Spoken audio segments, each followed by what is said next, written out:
अक्षय तृतीया यानी कि 13 माह का तप और आखा तीज के दिन पाड़ना क्यों किया जाता है, किस लिए किया जाता है। अक्षय तृतीया लोकोत्तर पर्व है, यानी इसका लक्ष्य आत्मशुद्धि एवं आत्मविकास की प्रेरणा छुपी है। इसमें भोजन के स्थान पर भजन, उपवास, ध्यान, साधना, मंत्र साधना, तप, त्याग, सेवा, दया, दान, स्वाध्याय, अहिंसा, सत्य, प्रेम तथा विश्व मैत्री की भावना को जागृत करने वाले होते हैं। देव भगवान उस समय के प्रथम राजेश्वर, प्रथम संयमधर, प्रथम तीर्थंकर, प्रथम जिनेश्वर थे। तो उस समय में किसी को भी आचार मर्यादा, गोचरी कैसे व्यवहारना, इसके लिए अनभिज्ञ थे। उन्हें कैसी भिक्षा दी जाए ये भी पता नहीं था। भगवान ऋषभ देव जब भिक्षा के लिए नगर जाते तो लोग उन्हें आभूषण, वस्त्र आदि भेंट करते, परंतु ऋषभ देव के लिए तो ये सब बेकार था। मौन भाव से वापस लौट आते।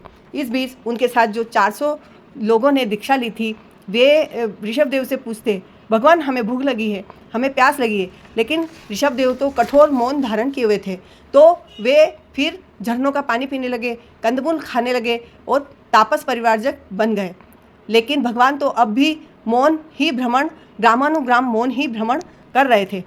जब वह खेती करना सिखा रहे थे तब उन्होंने बेलों के मुंह पर छींकी बांध दी थी। उस कर्म के उदय के कारण उनको 1 वर्ष और कुछ ऊपर दिन 400 दिन तक उनको सुपात्र दान कोई देने वाला ही नहीं मिला। भगवान ऋषभदेव एक बार विहार करते करते एक बार हस्तिनापुर नगर की ओर पधारे। हस्तिनापुर में उस समय बाहुबली के पुत्र सोमप्रभ राजा राज्य करते थे। उनका पुत्र था श्रेयांश कुमार। उन्होंने एक विचित्र स्वप्न देखा। स्वर्ण के समान चमकने वाला मेरू पर्वत काला पड़ गया है और मैं दूध के कलश से उनका अभिषेक कर उसे पुनः उज्जवल बना रहा हूँ। प्रातःकाल होते ही श्रेयांश कुमार ने इस विचित्र स्वप्न की चर्चा की अपने पिता सोमप्रभ, परंतु कुछ समझ नहीं आया। इस स्वप्न का कुछ भी रहस्य उनके समझ में नहीं आया। वो विचार करने लगे। उसी समय भगवान हस्तिनापुर पधारे। भगवान का आगमन सुन हजारों लोग दर्शनार्थ उमड़ पड़े।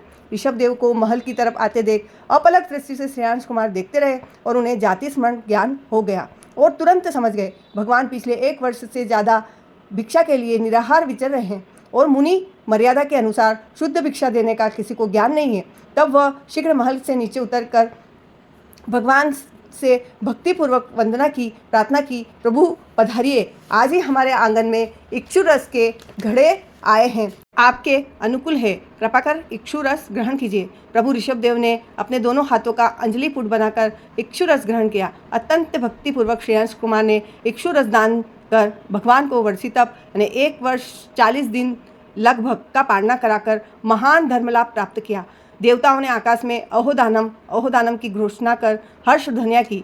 रत्नों, पंचवर्णी पुष्पों तथा सुगंधित जल आदि की वृष्टि कर आनंद बनाया। संसार में धर्म दान की प्रवृत्ति का शुभारंभ हुआ। इस पुनित स्मृति में यह वैशाख शुक्ल तृतीया का दिन अक्षय तृतीया के नाम से पर्व के रूप में मनाया जाने लगा और इसी के कारण लाखों जैन वर्षी तप करके पाड़ने के रूप में इस पर्व को मनाते हैं। जिन आज्ञा विरुद्ध कुछ बोलने में आया हो तो मिच्छामि दुक्कडम।